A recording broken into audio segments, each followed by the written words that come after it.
चलेंगे बीकानेर, जहां पे कार्यकर्ताओं से मुखातिब हो रहे हैं सीएम गहलोत, और ये वहीं की तस्वीरें। वरिष्ठ नेता पीडी कल्ला साहब, हमारे कैंपेन कमेटी चेयरमैन,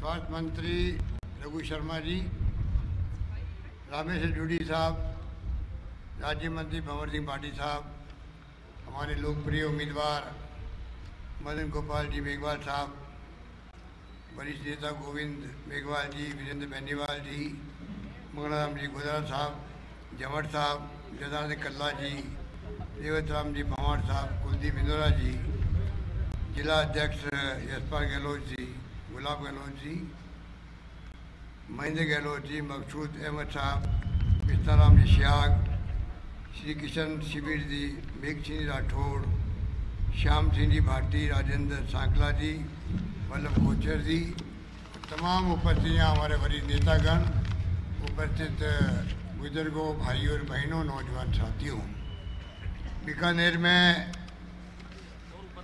हमेशा मुझे आने का चुनाव में अवसर मिलता है और यहाँ मैं देखता हूँ कि जो कार्यकर्ताओं में निष्ठा है, समर्पण भाव है, उत्साह है, उसको देख करके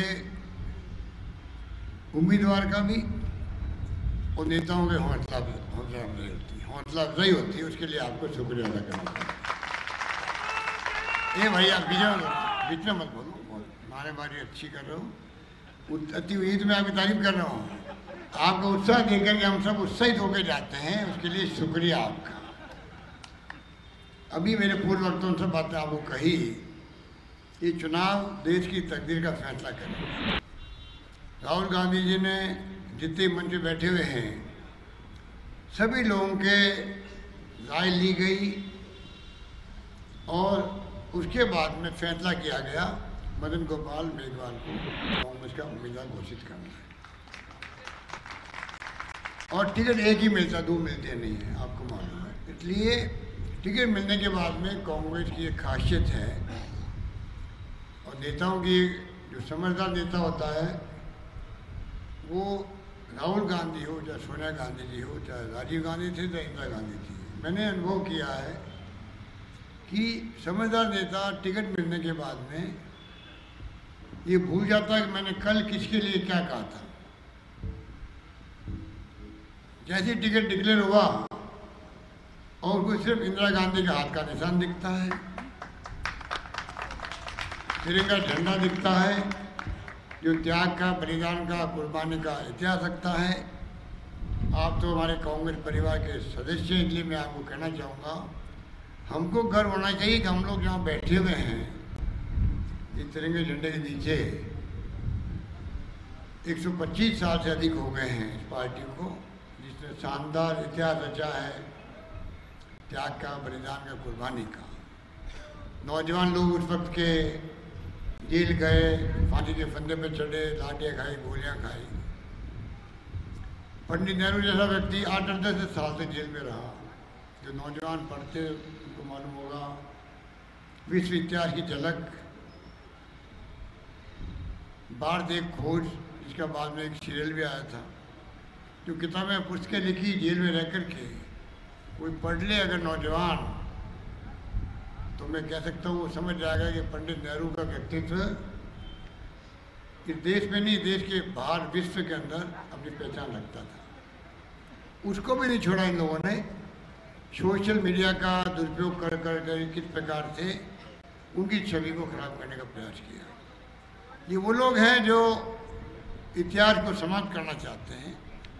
ये फासिस्टी लोग हैं, लोकतंत्र में यकीन नहीं है, क्योंकि देश अभी लोकतंत्र के अंदर छित्रसाले चल रहा है। पाकिस्तान की तरह यहाँ पर बार बार प्रधानमंत्री को गिरफ्तार करके जेल में नहीं डाला गया। पाकिस्तान में सैनिकों का शासन बार बार हुआ। इस मुल्क में इंदिरा गांधी जैसी नेता चुनाव हार गई थी, एक सेकंड नहीं लगाया जाकर के मुरारी भाई देसाई को सत्ता सौंप दी। ये इस देश की खासियत रही है। यही बाद में भी ऐसी घटनाएं होती गई। पर देश में लोकतंत्र की जड़ें मजबूत की तो कांग्रेस ने करी थी। अभी रघु शर्मा कह रहे थे, इंदिरा गांधी की महिला थी, 17 साल तक राज किया देश में। इस देश की महिलाओं का मान सम्मान दुनिया में बढ़ा, हिंदुस्तान में भी महिलाएं शासन कर सकती है।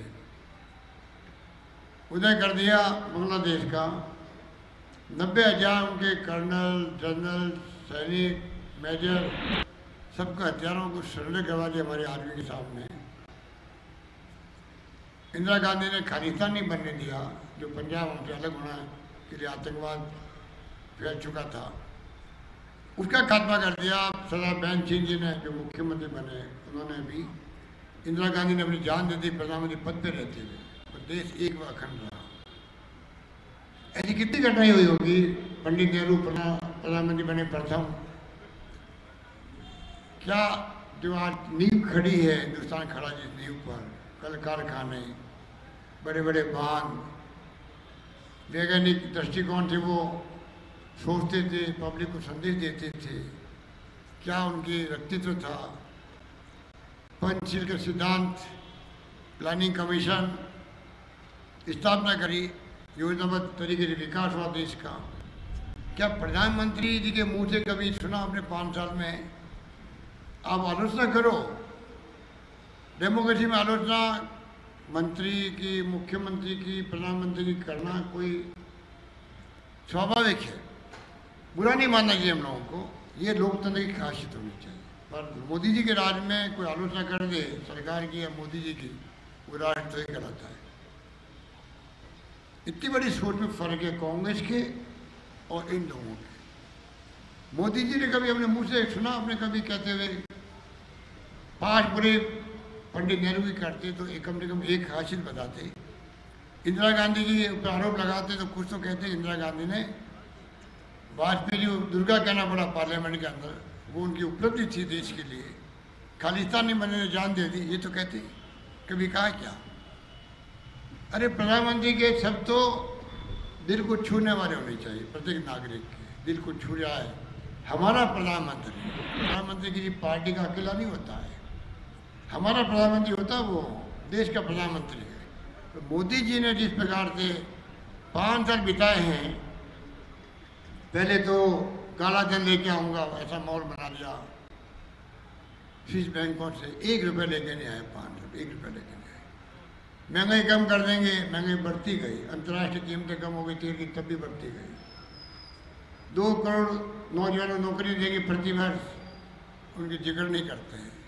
15 लाख खाते में आ जाएंगे, पता ही नहीं उसका क्या। कितने वादे किए थे, कई बार सोशल मीडिया में आता है, मोदी जी के भाषण सुन लो उस वक्त के, जब वो आतंकवाद के खिलाफ बोलते थे, महंगाई पे बोलते थे, बेकारी में बोलते थे, काले दिन में बोलते थे।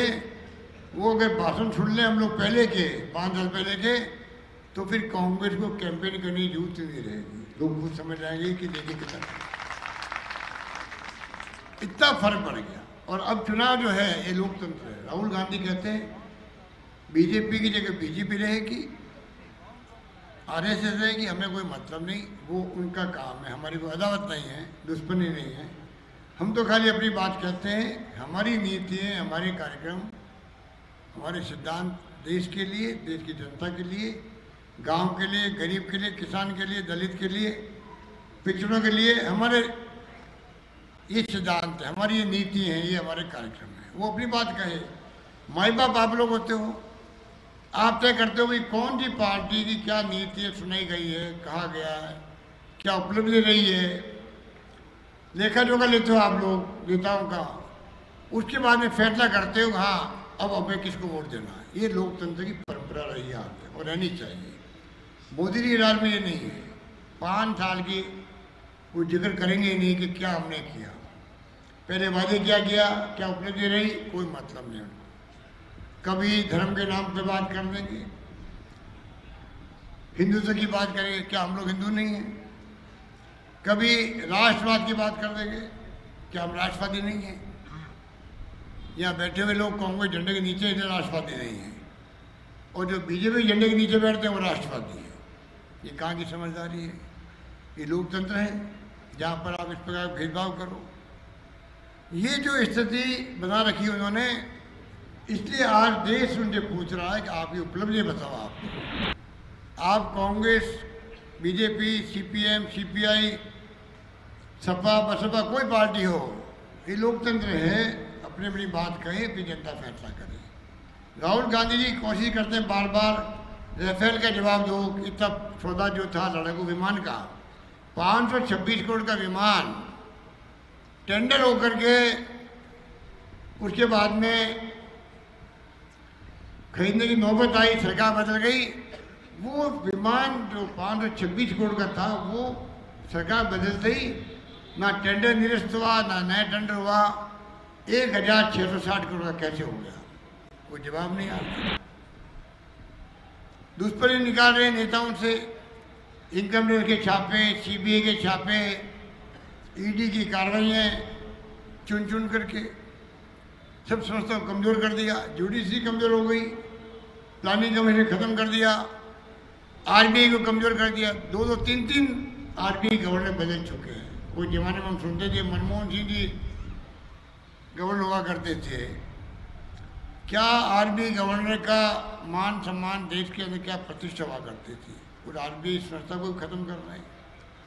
इस प्रकार से आप अगर संस्था को खत्म करोगे तो लोकतंत्र कमजोर होगा।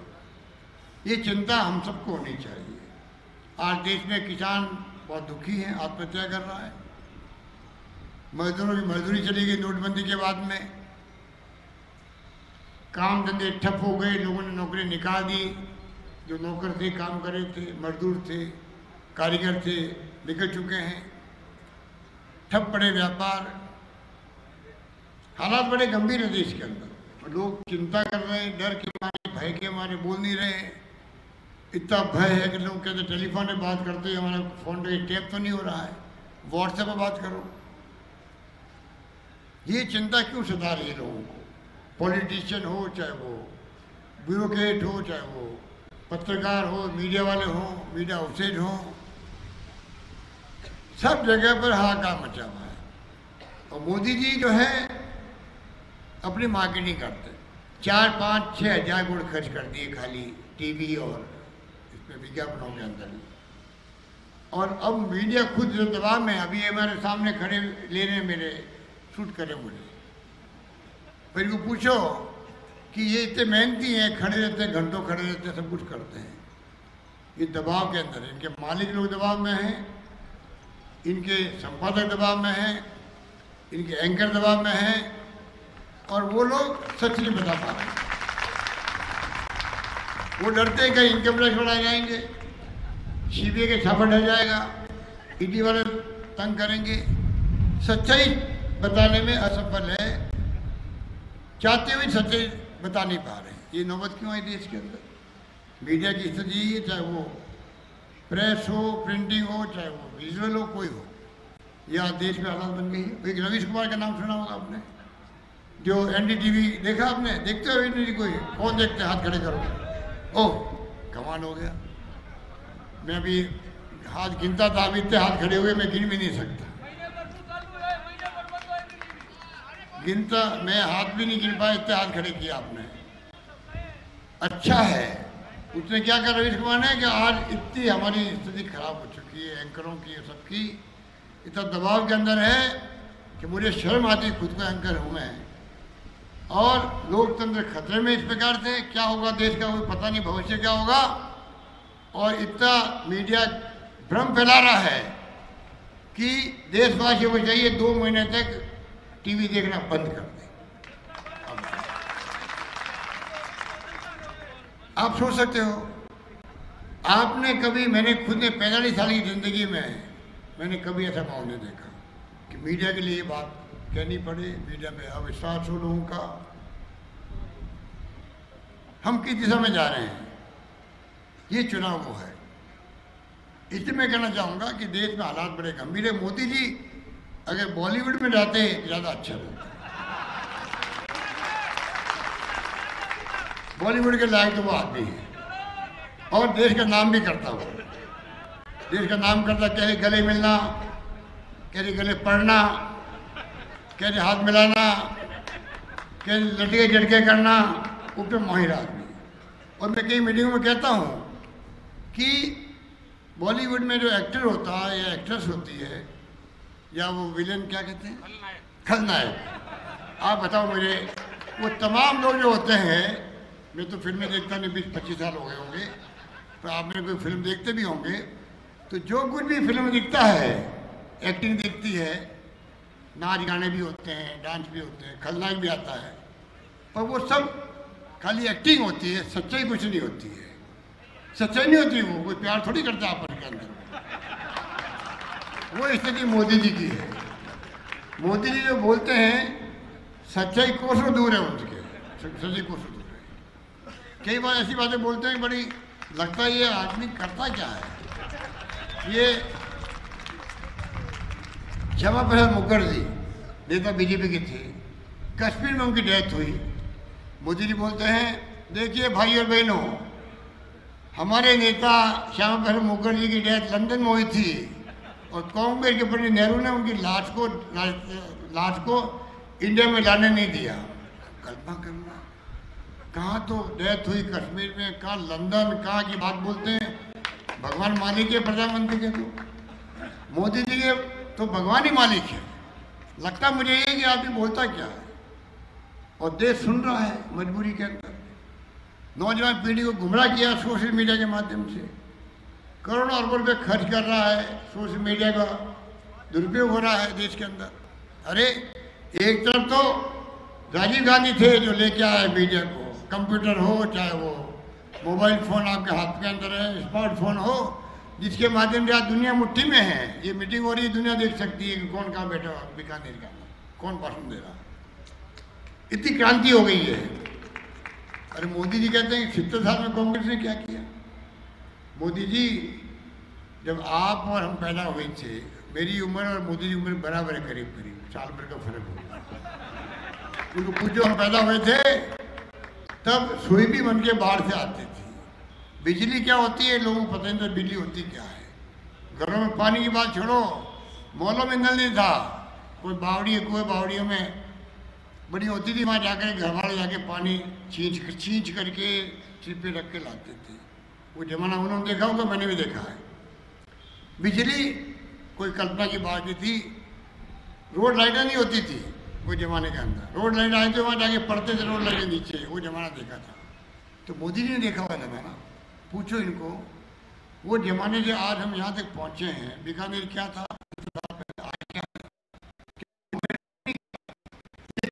मोदी जी इस देश के वैज्ञानिकों की, इस देश के मजदूरों की, इस देश के साइंटिस्टों की, डॉक्टर की, इंजीनियर की, सबकी बेइज्जती कर रहे हैं। 70 साल में कुछ नहीं किया, कुछ नहीं किया इन लोगों ने। अरे पंडित नेहरू ने IIT, IIM, एम्स उस जमाने में खोल दिए गए थे। आज पूरे देश में हमारे लोग चमक क्यों रहे हैं? ढांचा हमारा खुद का खड़ा किया हुआ है। इस प्रकार मोदी जी कहते 70 साल में कुछ नहीं किया कांग्रेस ने। और मैं कहना चाहता हूँ, मीटिंग में कहता हूँ, आपकी आत्मा तय करेगी किसको वोट देना है। अगर आपको लगे वसुंधरा जी तो झूठ का पुलिंदा बोलते बोलते चली गई, 15 लाख नौकरी दे दूंगी, इतना भारी बहुमत दिया उन्होंने झूठे वादे करके, अब उनको क्या बात करें। पर मैं कहना चाहूँगा, अगर हमने आज सरकार बनते ही कर्जा माफ किया किसानों का, राहुल गांधी जी ने कहा तो फटाफट माफ हो गया। 5 साल तक बिजली दर नहीं बढ़ाएंगे, लड़कियों की शिक्षा फ्री होगी कॉलेजेस के अंदर भी। कई फैसले मैंने किए जो मेरे पूर्व वक्त में पता है, मैं वापस रिपीट नहीं कर सकता। अभी मैंने हाल ही में फैसला किया, पानी के बिल गांव में तो आएंगे नहीं, फिर पूरा फ्री होगा, निःशुल्क होगा।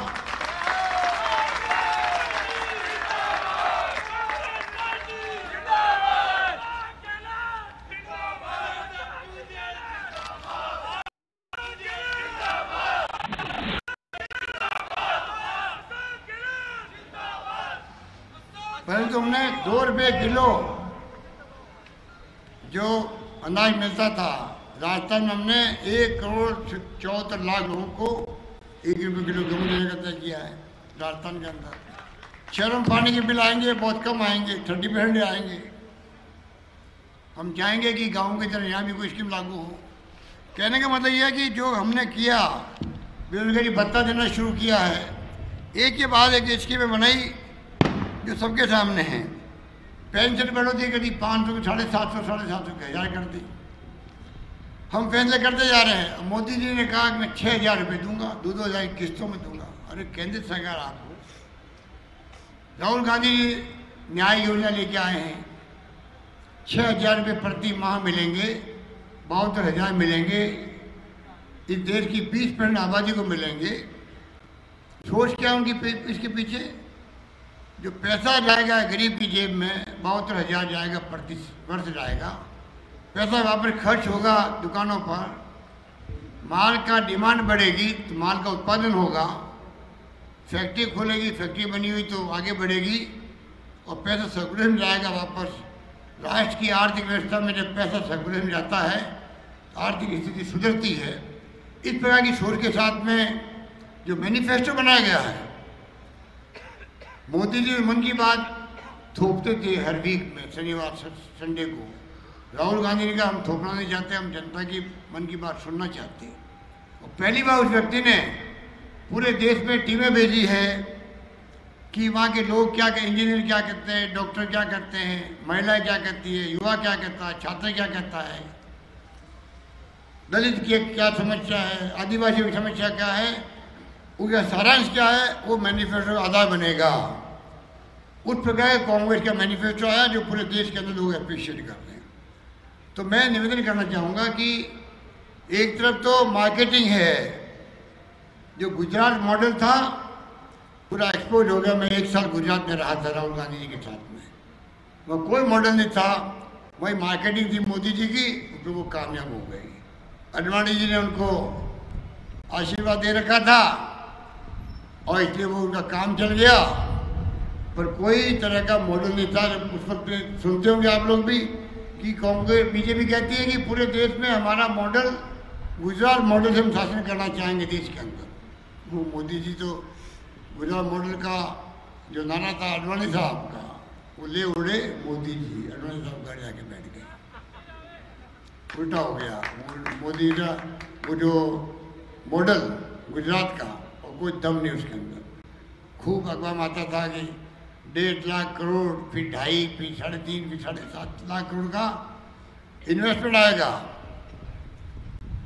इंडस्ट्रीज की मीट होती थी वहाँ पर, 10% पैसा नहीं आता था इन्वेस्टमेंट का। जैसे वसुंधरा जी के राजस्थान में, राजस्थान रिप्रेजेंट 5% पैसा नहीं आया राजस्थान के अंदर, और करोड़ों रुपये फूंक दिए उसके अंदर फंक्शन के अंदर। तब भी मैंने कहा था, आपने पढ़ा होगा कि ये उद्योगपतियों का स्नेह मिलने के अलावा कुछ भी नहीं है, वही बात सिद्ध हुई है। इसलिए मैं आपसे अपील करूंगा कि ये जो आप बैठे कार्यकर्ता बैठे हुए हैं, मुझे आपको धन्यवाद देना है कि आप सब आए हो, और कृपा करके आप लोग एक संदेश लेके जाएं। एक सीढ़ी जरूरत है राहुल गांधी को दिल्ली के अंदर,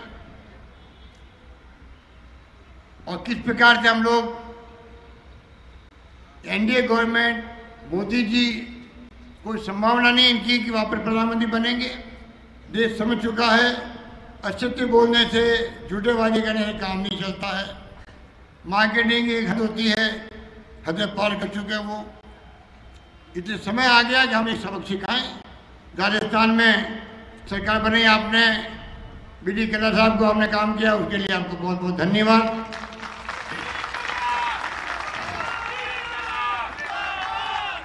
जवाहर साहब थोड़े थोड़े रह गए, रूडी साहब जो हमारे नेता प्रतिपक्ष थे, वो सोच नहीं सकता था, वो काम हम नहीं हो पाए। मंगलाराम जी और वीरेंद्र जी बेनीवाल जी, कुलदीप जी, सीटें हमारी कम आई यहाँ पर। हम कोशिश करेंगे कि हम जो कमी हमें रही होगी वो हम दूर करेंगे। अगली बार हम चाहेंगे कि बीकानेर की हर सीट हमें मिले, ये हमारा प्रयास होगा। और लोकतंत्र में यही सोच होनी चाहिए। चुनाव के बाद में जहाँ हम लोग नहीं जीत पाए हैं, जहाँ हमारे चुनाव जीत नहीं पाए उम्मीदवार, हम चाहेंगे वो पूरी तरह एक्टिव रहे। हम चाहेंगे वापिस वो जनता का दिल जीते। और सरकार की तरफ से मैं कहना चाहूँगा, कोई कमी नहीं आएगी। जो काम मांगा जाएगा मैं काम उनको दूंगा, उनके स्वीकृति करेंगे। विकास रुकना नहीं चाहिए। विकास रुकना नहीं चाहिए। ये वसुंधरा जी और बीजेपी की सोच है। जो काम बंद कर देते हैं, जो रिफाइनरी बंद कर दिया, मेट्रो बंद कर दी, आदिवासियों की ब्रॉड गेज बंद कर दी जमाने के अंदर, करौली टोंक जुड़ने वाले थे वो बंद कर दिए वसुंधरा जी ने। और तो और जून में सुबह था, आज मैं वहाँ पर स्पोर्ट्स यूनिवर्सिटी बंद कर दी, सैनिक स्कूल बंद कर दी। हम कहते हैं पुरानी कहावत है, हाकिम बदलता हुक्म नहीं बदलना चाहिए। सरकार बदलती लोकतंत्र के अंदर। मैंने कभी शेखावत साहब के काम कोई भी चल रहे होंगे, जब मैं पहली बार बना 20 साल पहले मुख्यमंत्री बना, मैंने कोई काम बंद नहीं किया। वसुंधरा जी को हमने हराया वहाँ पर 8 के अंदर, दूसरी बार मुख्यमंत्री बना मैं, कोई काम मैंने बंद नहीं किए। तीसरी बार आपके आशीर्वाद से मुझे फिर मौका मिला काम करने का प्रथम सेवक के रूप में, हमने कोई काम बंद नहीं किए उनके, और उन्होंने कोई काम चालू नहीं रखा। इतना ही फर्क है। इसलिए कृपा करके आप दिमाग रखें, सरकार बदलती रहती है। हम चाहेंगे कि बीकानेर का चौमुखी विकास हो, सरकार आपके साथ खड़ी मिलेगी, सुझाव जो आप देंगे हम लोग उनके ऊपर तवज्जो देंगे। और मैं आपसे अपील करूंगा कि हम सब मिल करके ये सीट बीकानेर की इस बार में जीतनी है, ये हमारा इच्छा शक्ति हमें होनी चाहिए। और जो उत्साह दिखा रहे आप, मुझे लगता है कि तमाम 8 सीटों पर जो हमारे नुमाइंदे बैठे हुए हैं, हारे हुए जीते हुए, उनमें प्रतिस्पर्धा होगी। कौन से क्षेत्र से ज़्यादा मतों से मदन गोपाल मेघवाल जीते, ये प्रतिस्पर्धा होनी चाहिए आपस के अंदर। 2 मंत्री आपके यहाँ से, बी.डी. कल्ला साहब, भवन सिंह त्रिपाठी साहब, 2 मंत्री बना दिए राहुल गांधी ने। तब तो आपको ये सीट कांग्रेस झोली में, राहुल गांधी झोली में डालनी है, ये जवाब होता है। यही बात कहता हुआ मैं अपनी बात समाप्त करता हूँ। धन्यवाद। जय हिंद। धन्यवाद। धन्यवाद। सीएम गहलोत को इस वक्त आप सुन रहे थे, जो कार्यकर्ताओं में जोश भरने की कोशिश कर रहे थे और तमाम मुद्दों मसलों पे बातचीत भी कर रहे थे। तो बीकानेर से इस वक्त ये लाइव तस्वीरें और पहले से ये प्रस्तावित कार्यक्रम कार्यकर्ता सम्मेलन, जहां मंत्री रघु शर्मा, भंवर सिंह भाटी, बी.डी. कल्ला, इन सब की मौजूदगी देखी जा रही है।